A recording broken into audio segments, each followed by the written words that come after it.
Day 65. Numbers chapter 26 and 27. The whispers we share on this day are some of the most powerful lessons for anyone seeking God today. The event covered is not just a census. It is not just land distribution. This is about transition, legacy, courage, and divine fairness. Let's begin with a census. After years in the wilderness, after rebellion, after plagues, after funerals, God tells Moses and Eleazar to count the people again. Why? Because a generation had died. This was not the same Israel that left Egypt. This was their children. God counted them after failure. The previous generation had doubted God, complained, and refused to enter the promised land. They died in the wilderness. But God did not cancel his promise. Instead, he counted the next generation. When God counts you, it means your story is not over. Some of you listening feel like you are living in the aftermath of mistakes, yours or someone else's. Maybe your parents made poor choices. Maybe your church hurt you. Maybe you wandered spiritually. But God is still counting. He is still calling names. He is still assigning purpose. The census was preparation for inheritance. If God is counting you, it's because he plans to give you something. Then we move to the long genealogies. Names, clans, numbers. But tucked inside those lists are reminders of past events, like the sons of Korah. Korah led a rebellion against Moses in an earlier chapter. The earth swallowed him. But here's what many people miss when reading the passage. The sons of Korah did not die. Their father rebelled, but they did not follow him into destruction. That means your family's past does not have to determine your future. Later in scripture, the descendants of Korah become worship leaders. They write psalms. Imagine that. From rebellion to worship legacy. Maybe you grew up in dysfunction. Maybe your family name carries pain. Maybe you feel like your background disqualifies you. But God's census includes you by your own faithfulness, not just your family history. He writes new stories. Then we get to where 5 women step forward: Mahlah, Noah, Hoglah, Milcah, and Tirzah. Their father, Zelophehad, had died in the wilderness. He had no sons. Under the law, inheritance normally passed through sons. So what do these women do? They stand before Moses, before the leaders, before the entire assembly, and they say, "Why should our father's name disappear because he had no son?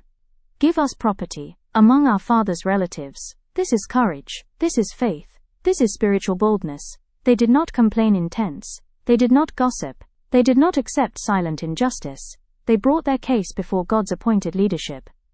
Moses took their case before the Lord. And God said, "They are right." Let that sink in.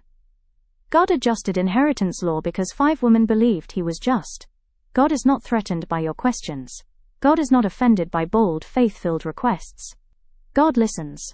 These daughters believed that God's promise of land included them, even when culture did not clearly show it. If you are seeking God today, hear this. You can bring your case to him. You can say, "Lord, where is my portion? Lord, what about my future? Lord, does your promise include me?" And heaven does not roll its eyes. Heaven listens.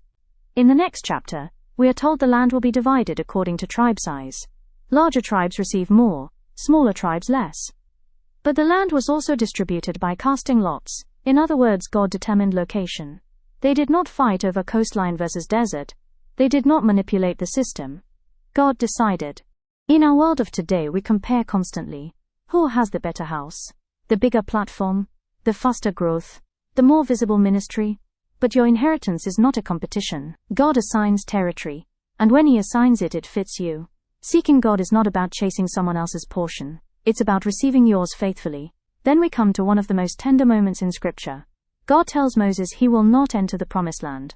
After decades of leadership, after carrying complaints, rebellion, and pressure, he will only see it from a distance. Imagine that heartbreak. But Moses does something remarkable. He does not argue. He does not say, "After all I've done." Instead, he prays, "May the Lord, the God who gives breath to all living things, appoint someone over this community to go out and come in before them." In other words, Lord, make sure they are cared for. This is selfless leadership. This is spiritual maturity. When you truly seek God, your heart shifts from position to people. Moses cared more about Israel's future than his own disappointment. And God responds by appointing Joshua. Leadership transition happens because Moses asked. Sometimes the greatest evidence of spiritual growth is this. You care about what happens after you. Parents listening, are you praying for who will guide your children? Leaders listening, Are you raising successors? Believers listening. Are you investing in someone else's calling? Seeking God produces legacy thinking. The next whisper focuses on Joshua. He had been serving quietly for years. He was Moses' assistant. He stayed at the tent of meeting.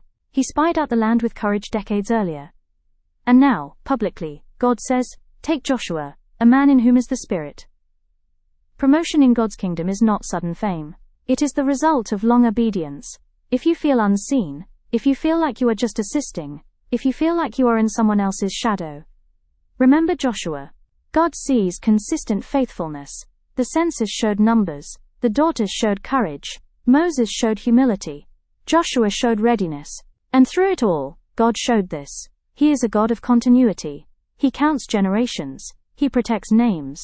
He corrects systems. He appoints leaders. He keeps promises. If you are seeking God today, these passages whisper the following truths. You are counted. You have a portion. You can approach Him boldly. Your past does not disqualify you. Your obedience is seen. Your legacy matters. Even in seasons of transition. Even when one chapter is closing. Even when leaders change. Even when laws seem fixed. God is still writing your inheritance story. So step forward like Zelophehad's daughters. Pray like Moses. Serve like Joshua. Stand faithful like the sons of Korah. Because when God counts you, He is preparing to position you. And the promised land ahead of you is not accidental. It is assigned.